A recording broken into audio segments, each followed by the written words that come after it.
Okay, so next up is Germany, and right off the bat you'll notice that there's no strategic bomber on this flight stand. Let's get these guys right. Why don't I have a strat bomber on the flight stand? Well, this is actually the first piece that I replaced. And the out of box is, of course, the Ju-88, which is an acceptable piece to represent Germany's strategic bombing capabilities, but in my opinion, there is a piece that is much more iconic, and that is the HE-111. And if you've ever seen the movie Battle of Britain or know anything about the Blitz, you'll know what I'm talking about. So I actually found a beautiful mold of the HE-111 in the 1941 version of Axis and Allies. This is the introductory version. These are the strat bombers in that version of Axis and Allies. So I think they came out really nice. And it was a fairly harmless switch. These are clearly cast from the same mold machines with the same quality plastic as all of the other pieces in Axis and Allies 1940. So it kind of just fits right in with everyone else. They're like from the same family, you know. And again, I just love how much more they pop out. And again, I think it's a little more historically accurate. Okay, but I think this is a good segue to talk about historical board gaming's pieces. Now, it was very helpful. Historical board gaming is great to get more pieces, but the pieces that they make, just so you know, are made from a different quality, or they're just different. And I'm going to use a Graf Zeppelin from historical board gaming to sort of illustrate my point. Let's get this focused. Okay, so notice the front of the Graf Zeppelin here. There's kind of warping and a jaggedness. You might argue there's more detail. Okay, fine, but you can't deny that there's a difference. To me, I would use the word quality, but there is a difference between a piece like this. Look at the bow here. There's a difference between a piece like this and something like what I was trying to replace it. I was trying to replace this piece. Look at the lines on this. It is clean, neat, and smooth. And yes, you could argue, well, you sanded it and painted it, but believe me, I worked a long time to try to make one of these look nice, and I couldn't get it to the quality of the pieces that come out of the box. So, with a very rare exception, and for that reason, I did not use historical board gaming pieces on my 1940 board. And where I did use them, I will highlight and annotate that in these videos. A couple more things before we leave Germany and move on to the next power. I'm going to do a couple of side-by-side comparisons. Again, my biggest thing is mold lines, and so I'm going to be showcasing a few of each powers where I think it really kind of stood out. And this is SPW half tracks. And notice, I think it's a much more attractive piece when you don't have that distracting line. And I might be crazy, I get that, but for me, it's what I wanted to do. I just wanted to dump all my time into getting rid of those mold lines, while at the same time making it extremely playable. So I color matched everything and tried to make it look as pro as possible. And here's the Panther. And why are these Panther tanks brown and these half tracks brown? Well, my kit is original first edition, so they didn't have unique tanks and tracks for every nation at the time. So I'm demonstrating using the pieces that I never dolled up for my first edition, Italian pieces. So again, there's the bottom, smooth, right? This takes time. But the last piece I'm going to show you before we move to the next power is the submarine. I'm going to do this again for every power. This benefited most from having the mold line removed, for sure. Especially on the bottom of the U-boat. This is the thinnest piece in this game, and as most of you know who play this, these things tip over. And why are they tipping over so often, other than the fact that they're very thin? It's because of that mold line on the bottom. So you remove the mold line, and you have to worry much less about them tipping over. And I think that's it. Yeah, I'm not gonna. It'll take way too long if I just do close-ups of every piece. So we'll do some more in the next video. Alright, and now we're going to talk about the Americans. And there's really not a whole lot to say. I think they did a pretty good job selecting American pieces. So I'm going to sort of just showcase some of my pieces here as I talk at you. So, you know, again, just showing you how removing mold lines can make your pieces look, they can really beautify your pieces. That might be the way I put it. But okay, let's get serious. I really like the American pieces as well, and if I had one criticism, actually it's not even a criticism, this is the Dauntless, the SBD Dauntless. This honestly is the correct unit for the tactical bomber, especially in the Pacific. In Europe, you would never have seen one of these aircraft flying overhead. It's slightly ahistorical in that way, but totally forgivable. There really isn't, you know, the Americans didn't make an iconic tactical bomber like the Russians or the Germans or the Japanese, so that's fine. And the other thing I thought was interesting was this piece here. This is the Wasp, and the Wasp frankly never fought in any of the major naval engagement, carrier engagements in World War II. I think it would have been a bit more deserved if this had been like Yorktown class, but I know I'm splitting hairs. You can see how few things I have to say about the Americans, so that's what I'm saying. Let's, of course, got to brag up my submarines. Let's get even closer there. Okay.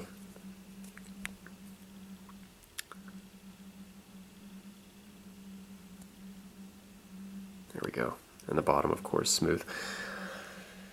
Yeah, the Wasp was just torpedoed, didn't really do any, it didn't fight in any major engagements, and was sunk. So, yeah, I wish it had been the Yorktown, but again, couldn't find, or a Yorktown class, but I couldn't find any viable replacement, and the Wasp is fine. One thing I had to change one thing though. This P-38 fighter, this is the right fighter, really. It frankly is for Europe at least.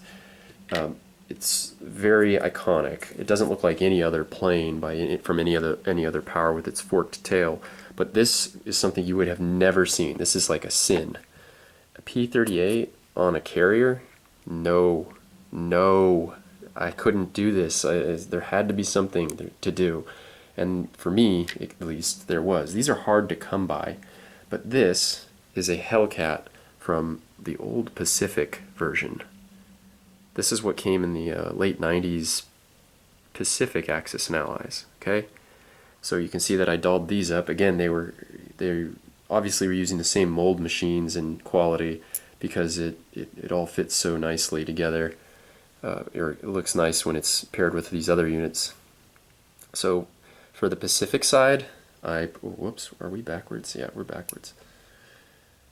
For my Pacific America, like for 1940 Pacific, I replaced all the P-38s with these Hellcat fighters. Okay. And again, just to show you how these aircraft carriers work, you know, I've got everything fitted nice and neat, so check that out. No interference. Very cool, huh? Just the proper application of a ton of time and patience. Okay, so pretty quick, let's move on to another power. Okay, let's talk about the British. Now, I have quite a bit to say about this power. I had several issues. First, you'll notice that there is no mechanized infantry and there's no armor unit. Now, why is there no mech and why is there no armor unit? Let's take the easiest one to talk about first, the armor unit. The one that comes in the game is this little guy right here, the Matilda. Now, the Matilda was a very early war tank that really didn't see service past, I think 1940, 41, right? So after the first turn or two, it's not realistic to see this. This was never Britain's true main battle tank. Frankly, what it should have been is the Churchill. That was the most mass-produced British tank of the war that Britain produced. A close second would have been the Cromwell, but honestly, the Sherman, supplied by American factories, would have been even more accurate. Now, I tried to buy some Churchills from Historical Board Gaming and desperately tried to make them work, but I couldn't for one other reason other than I previously mentioned the scale was off. These Churchills were obviously significantly smaller than even the Matilda, which just isn't right. So I didn't want to have something that looked so off scale on the map. So what were we to do? How are we going to fix this? And I'll just say I did keep one Matilda, one British Matilda for Axis and Allies Europe, 1940 obviously, for the BEF in France. But the rest I replaced with this. Okay, this you might think, oh, well, he just used Shermans like the ones from the United States, but you'd be wrong. Again, I leaned heavily on my old school Axis and Allies Europe because these are actually, although using the same mold material and mold machines, obviously, they're not the same as the American Sherman. Okay? The turret of this, the one that's painted in British color, is more round, as you can see. It's also a little more, it's a shorter tank, a little slightly shorter, just by a hair there, but it is slightly a bit shorter. It's more stubby, the barrel is shorter as well. This really gives the impression of it being a basic M4 Sherman. A Sherman 75, while the American Sherman looks like a Sherman 76mm gun, okay? So this really does look like a Lend-Lease type piece of equipment, which is awesome. I thought this is what it should be. This slightly different looking Sherman, okay? So I replaced all the Matildas with those. Now let's talk about the M7 Kangaroo, or the British mechanized infantry.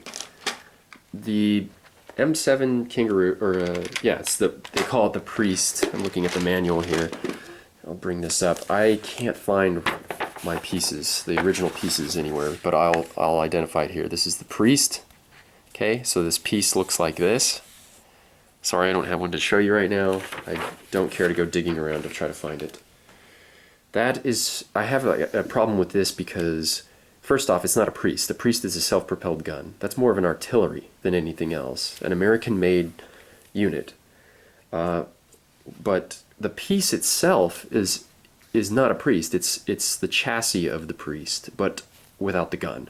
And that is what is technically an M7 Kangaroo, an armored transport variant that the British used as from Lend-Lease, from the Americans.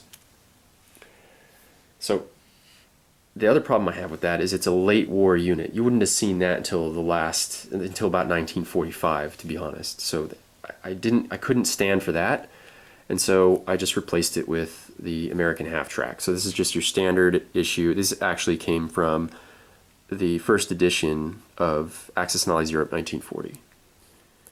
So I just used those, or retained those from the first edition, and painted them that color. What I think, if you're asking me, I think they should have tried to do a Bren carrier. A Bren carrier, for those of you who don't know, is it's a very small armored personnel carrier. Really, it's something to tow artillery pieces with, but it could carry about a half squad worth of troops. So arguably, you could have had the Bren carrier, but it would have been very small. But at least it would have looked more like a mechanized infantry. The M7 Kangaroo, not the right, the Priest as it is known in the back of the manual, not the right unit. So I replaced that. And finally, I'll touch up by saying that you'll notice that these roundels on the British aircraft here are blue around red. You know, it's not the target board that the yellow, white, red, and blue target board that you're thinking. That's because the British actually, for the most part, would paint this on their horizontal surfaces, and the other roundel would be painted on their vertical surfaces. So you'd see the yellow roundel on the side here, the one that we all think Britain normally flew with, would be on the side, and on the top would be this. So this is period correct, or more period correct, I should say.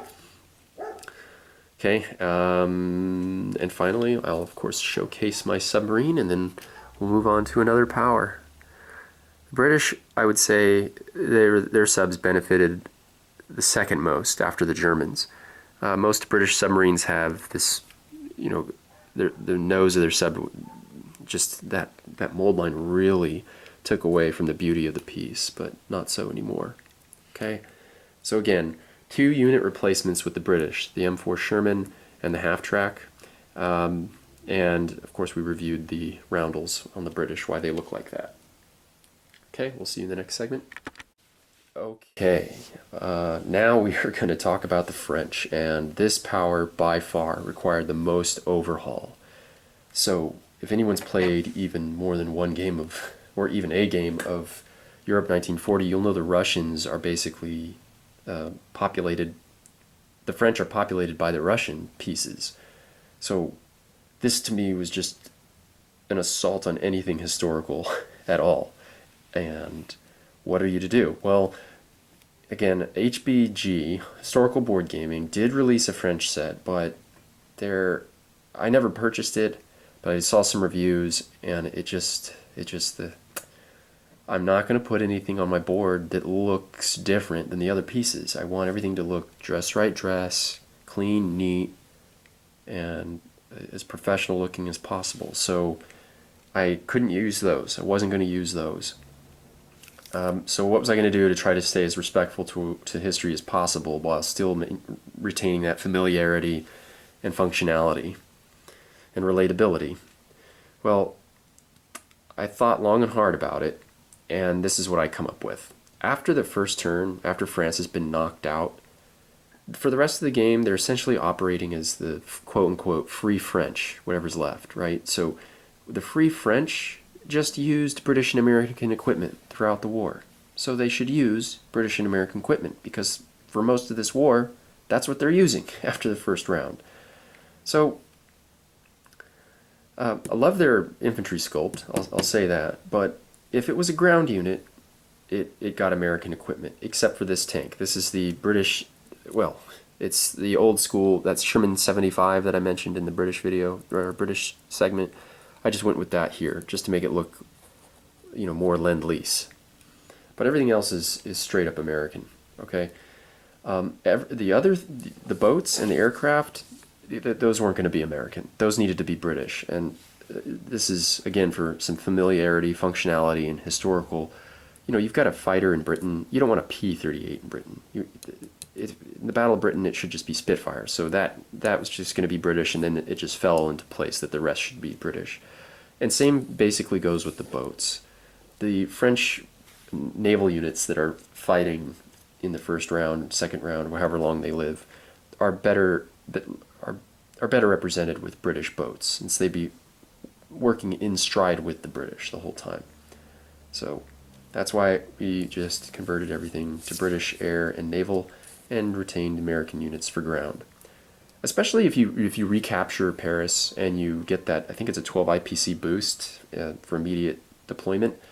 These are the types of units you want to see at that point. Okay, you're marching on Berlin. The French forces are going to be equipped with American units, or American equipment. So that's what I have to say about the French. Except for one, I'll note one more thing here. This color is this is a custom color. This didn't come out of a can. It's virtually impossible to find a good blue for the French. So I mixed up paint in my airbrush, and I'm really happy with this color. Of all the powers, this is the one I'm most proud of. Like, this is a much more tactical and subdued blue that seems way more appropriate than that bright blue that the British, or that the French come in. So figured I'd showcase one of those fighters to show off my paint. So, Tactical Bomber.